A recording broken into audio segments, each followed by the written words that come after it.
Hello, all. Welcome back to yet another session of India Digital Empowerment Meet and Awards organized by APAC News Network. We are on the first day. First day is on governance, second day will be on healthcare, and third day will be on education. And the first day in the inaugural session, we are having leadership talk session as well.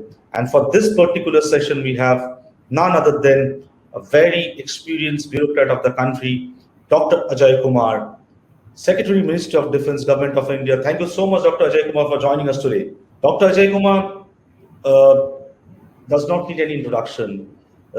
He's a bureaucrat. He's serving the country for so many decades, and he's a bureaucrat with a difference because he's a bureaucrat who always talks about how technology and innovation can be leveraged more and more for the digital empowerment of citizens, for the digital empowerment of the country. He has been as IT secretary in a state government. He was additional secretary in Minister of Electronics and IT, and now he's the secretary, Minister of Defense, Government of India. Thank you so much, Dr. Ajay Kumar, for joining us today for Leadership Talk section of India Digital Empowerment Meet and Awards 2021.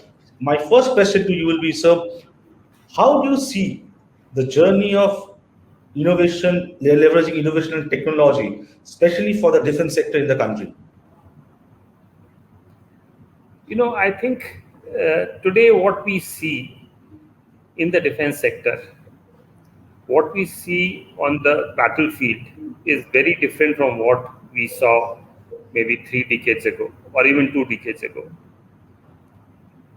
Technology is increasingly playing a very important role. Today we are in an era of more and more smart weapons, robots, non-contact warfare, artificial intelligence. And it is in this context that digital technologies have become more important than ever before. If you just look back at what happened during this recent war between Azerbaijan and Armenia, there was hardly any human war going on. It was all machines fighting against machines. And drones were used to very powerful effect to do damage. There are several other manifestations, where we see today that technology is becoming more and more important, and digital technologies in other forms. As we are today threatened by cyber security and cyber, attacks are becoming more prevalent. Various new means of making sure that digital technologies should be used in a manner that people can, you can take the benefit of the technology and yet be secure are being worked out. So blockchain is becoming more and more prevalent, and this is happening not only in defense field but in all the other areas also. So the point I was making is that what is happening in that today in defense, digital technologies have become very important. Now, digital technologies have become important not only with respect to warfare, but also in increasing the efficiency and modernization of the forces. To be an efficient war army, there is no way that you could not be doing your own management functions, whether it is logistics or operations or human resource management, without use of technology. And resource management in armed forces is a very important area where digital technologies is used very effectively to make the forces more effective. And this is something that we are today in defense using more and more actively. For example, if I were to say in defense, in the last 2 years, we have initiated at least 25 to 30 different new projects in all various departments of the defense ministry. Let me talk, for example, of defense estate, Ministry of Defense is the largest owner of land among all government ministries or departments. We have about 18 lakh acres of land, and this was being maintained through manual record system. And I don't have to tell you how difficult it would be in today's era. A lot of these records pertain to the British days. We have today digitized the whole of land management system in defense, and to do a resurvey, we are today deploying drones to do a speedy resurvey of the large extent of land. As a result, today any land change of land, whether it is on giving land for some development purposes or whether it is using it for some operational purposes, acquiring new land, giving land on lease for another purpose, this is all managed digitally. We have 62 cantonments in defense, which are like local municipalities for that area. These cantonments have today been converted on an open source multi-tenancy cloud-based software in one go, and this was inaugurated sometime earlier this year, I think in February, by the Honorable Raksha Mantri. But all services today in all the 62 cans across the country are available on through this application, and very much in the spirit of discipline which armed forces reflect. What we have also ensured that once the digital applications are in process, we have also directed and ensured that no manual processing of these work processes would be done. So today, whether the municipalities in the nearby areas have it or not, our cantonments are offering their services totally digitized, in a digitized manner, and the full processing is being done. Not only that, because these cans are spread across different states, these services are available apart from Hindi and English in 8 other regional languages, so that people can transact in their own languages. We are one of the largest employers in the government. We have nearly 50 lakh pensioners today, and these pension systems have so far been handled manually. If we have one single biggest category in which we get complaints or grievances under our CP Grams portal, it is the pensioners. Because we have a large number of pensioners and there are disputes in the manual system because the way pension is calculated, there are always room for error. We have digitized the whole pension calculation and disbursement system. As a result, pensions which used to take anything between 3 to 6 months to issue a pension payment order, today takes 2 to 3 days. And we went live for the Indian Air Force on 15th of February this year.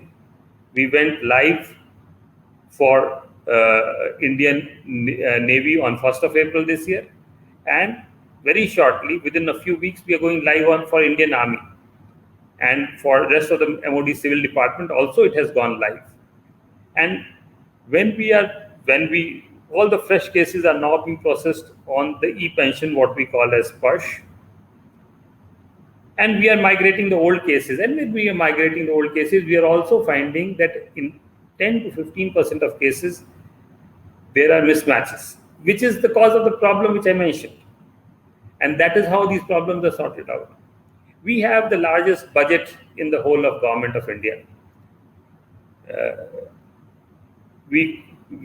Our capital budget is nearly 27-28% of the Government of India's budget, and our total budget is about 17% of Government of India's budget. But while there is PFMS for budget management and expenditure management and audit accounts, we did not have a similar system for defense. As a result, there have been years previously where The actual expenditure in a given financial year has been thousands of crores more than the budgeted amount. Now, it is impossible to believe that in a government of India, a ministry is spending more than the budget, but that is the lacuna of the manual system that we have been following. We are today in process of converting the whole budget management controls, payment controls, and accounting system on an online mechanism. We have another 45 to 50 lakh beneficiaries under our canteen store departments. And there are nearly 4,500 or so canteens across the country which provide goods to armed forces personnel. And these canteens are, their turnover is over 20,000 crores. They do large number of, they are like a typical big retailer. We have converted this into an e-com portal for part of the canteen goods, and that is called the against fixed demand, the bigger items, the cars, the scooters, the refrigerators, the ACs, and the like. And we are in process of now creating a similar e-commerce portal. Earlier in the manual system, the people used to take, and this is by the own statement of people, anything between 1 month to 3 months to get, after making the payment, to get the sanction order to get a car from a dealer.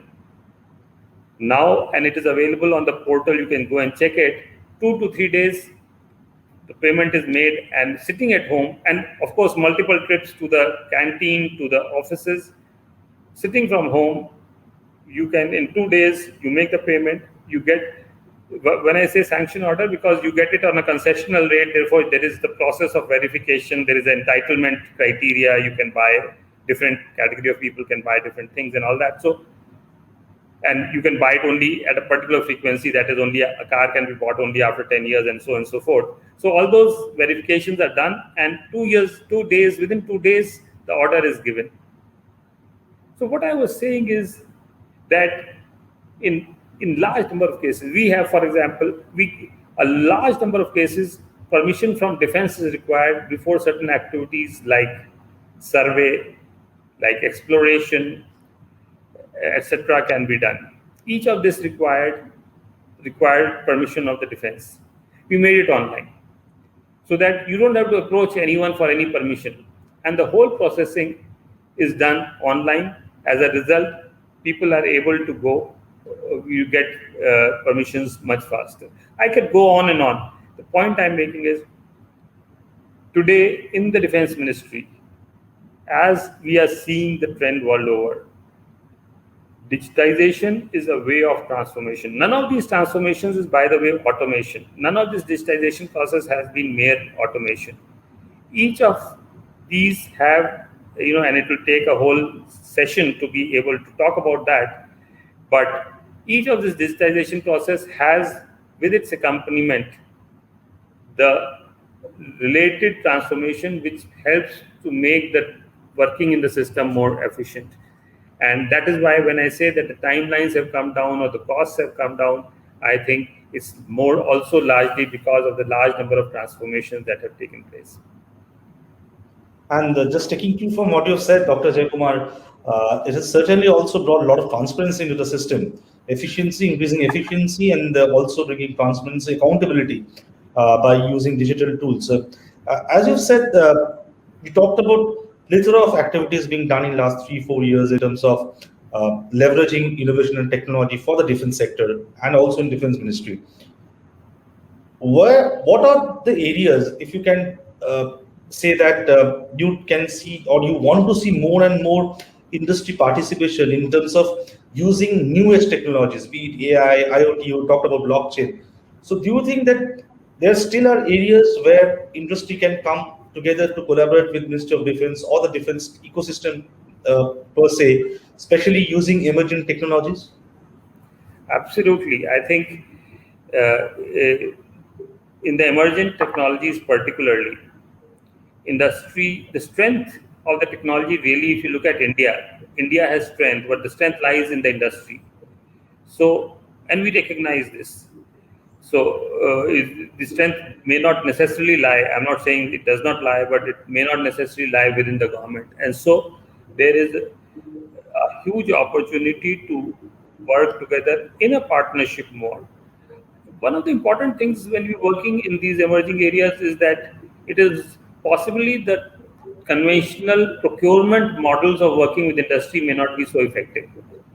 And we will have to work in a model where we have, because today a lot of these, if you're working on an AI problem, you have to share data. And data is today so valuable, I don't have to stress that point.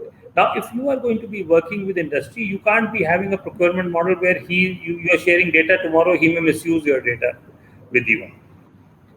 And we have created several models of working with industry in this regard because I think this is required and inevitable.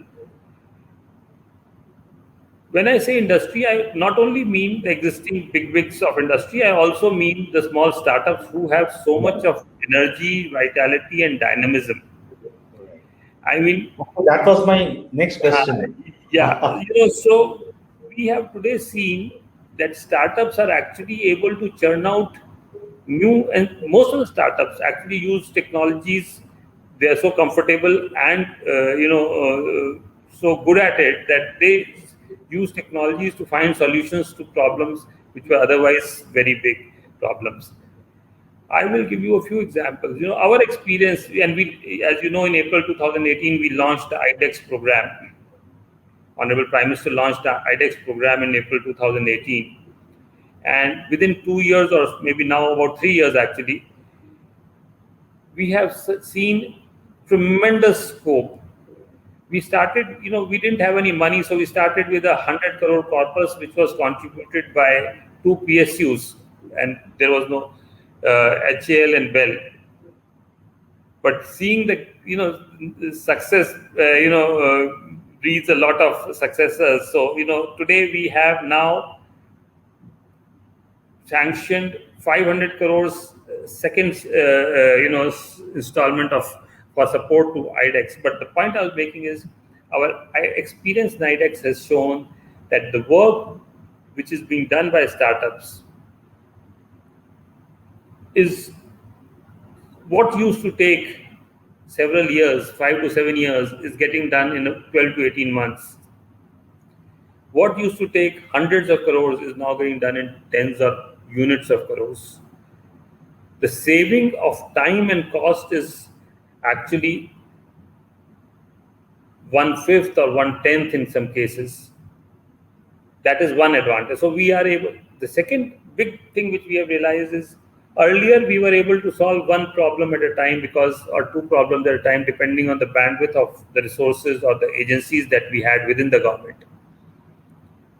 With startups, with a large number of startups, today we have over 1,000, 1,500 startups who are actively working with defense thanks to the IDEX program. And we are doing multiple. Today we are doing about 75 problems, different problems at the same time with them. So the diversification and the kind of problems that are being done. I'll give you one example. When we use a secret encrypted line device to talk on normal telephone lines for our several of our sensitive discussions. And this device was not available in India. And it was often, it was US and some Israel, and these are kind of countries who had this device. And we threw up this challenge to the startups. In less than 12 months, they have come up with a device like this. And today we have this device so that and this became very relevant during this Corona time when physical meetings became a little difficult, especially with our partners across other countries, And in these defense, as you would appreciate, these are important things, you're able to speak confidentially with your partners. So this device was not available with us. Now we have been able to create in a small time. There is the camera with 100 megapixel camera. We used to import it from Israel. In 18 months, a startup in IIT Delhi created the 100 megapixel camera. At the total cost of development is the cost at which we used to buy one camera. is used for drones or such satellites to be able to zoom and see a small object and identify what it is at a distance. And the startup is saying I can do 1 gigapixel camera in next 2 years. Here we were not able to do 100 megapixel. We wanted, the point I'm saying, the range of problems. There is a see-through armor for a tank, which means you are sitting inside the tank, but you are 360-degree aware of what is the kind of surroundings you have. Do you have attack coming onto you? Do you have some obstruction coming onto you, or whatever? And basically, it uses cameras and all, which are on top of device. So within this, you get an integrated view inside, as if you're seeing outside. That's the way, in a very simple terms to explain it. We did not have this solution. We were buying it from outside. And in the last Aero India show in February, we showcased it. In 12 months, one of the companies have shown this. I mean, there have been large number of such solutions. I can go on and on. But the kind of things that startups have been able to show, along with our bigger industry partners, I think that is quite remarkable. Right. As you have rightly said, that not only the big wigs of IT industry, but startups have done tremendous work in India, especially in recent past. And as you have said that you have given local problems to startups, and they have come up with local solutions rather than India depending on other countries for those kind of innovation. That's quite remarkable. I know you have a busy schedule, but I won't let you go before I ask you this question. You have been a policymaker with vast experience over 3 decades. You have worked in various capacities, and actually you have seen the digital governance journey of India unfolding quite well and where it has come today. In the new world order, during the pandemic, in the new world order, where do you see India going in next 5 years when we talk about quote unquote empowering people and citizens with digital transformation? I think I was in IT, as you know, in 2014, and I think if you look at 2014 and you look at 2021, I think there is a sea change, and I think there is no better proof of the pudding than in the eating. Last 1.5 years, COVID has shown that how well India is digitally prepared. If today work from home became a reality and people worked seamlessly, whether it was the government or whether it was the private sector, it was because of how well that India was connected. If people could get you could get their groceries or other necessary items at home, it was because even in rural areas, even in tier 2 and tier 3 cities, people were connected on through e-commerce. I remember when the digital payment drive was started, how much of opposition we had, and we were talking of having 1 billion transactions a year, or whether we'll achieve 10 billion transactions. Today you have 1,000 billion transactions happening, and there is hardly anyone who does not do digital transactions and digital payment transactions. Aadhaar was those days, we wanted to create an identity system which would work. Today Aadhaar is, sometimes when you say this, you actually surprised. In 2014 we were still struggling whether it should be NPR or Aadhaar, and there was not, while there was some token use of Aadhaar for identification, there was no real use of Aadhaar, and we developed applications like Jeevan Praman in 2015 for pensioners, and there was so much of opposition to it to begin with.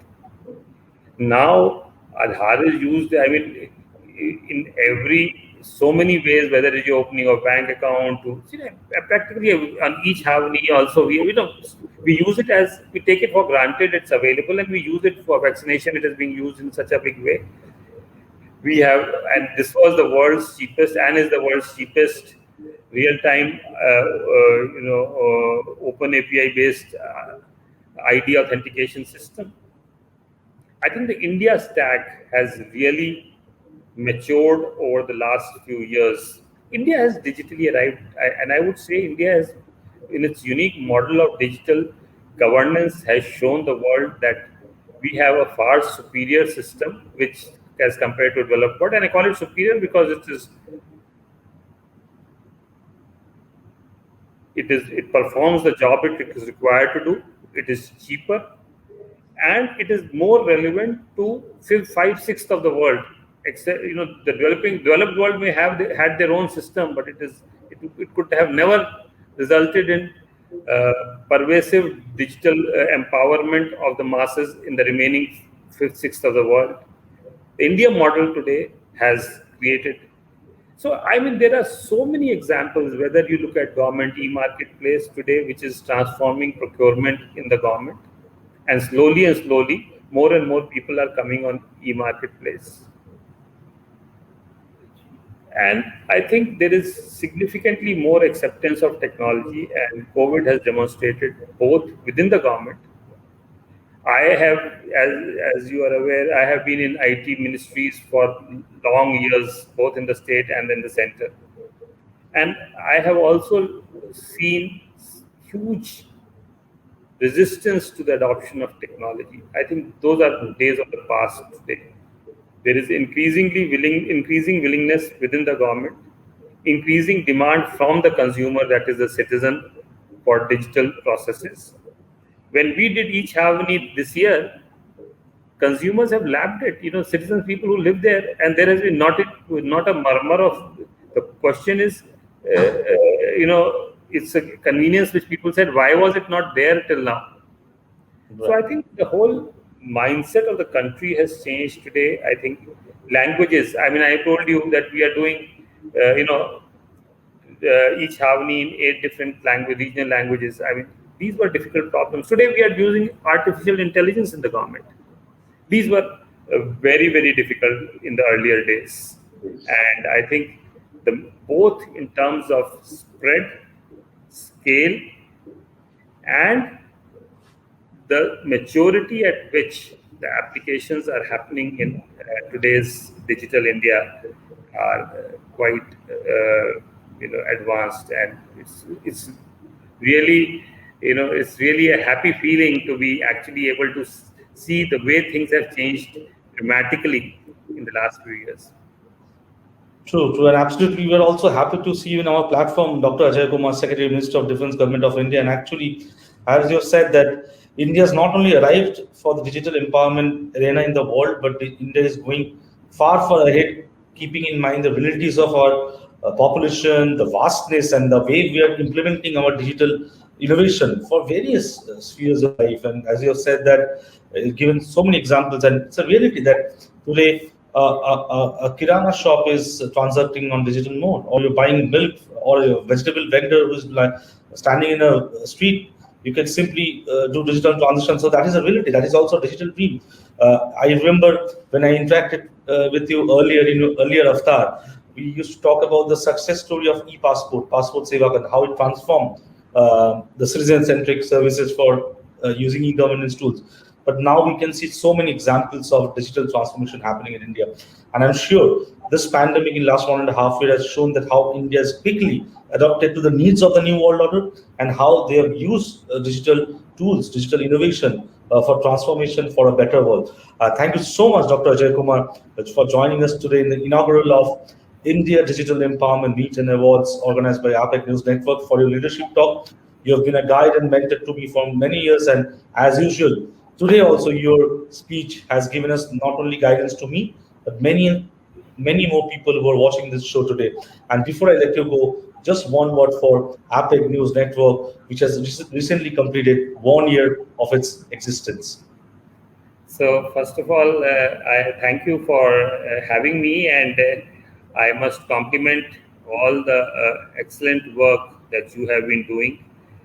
And I give my best wishes to APAC News Network. It's great to hear that News Network focuses on positivity and accelerated growth.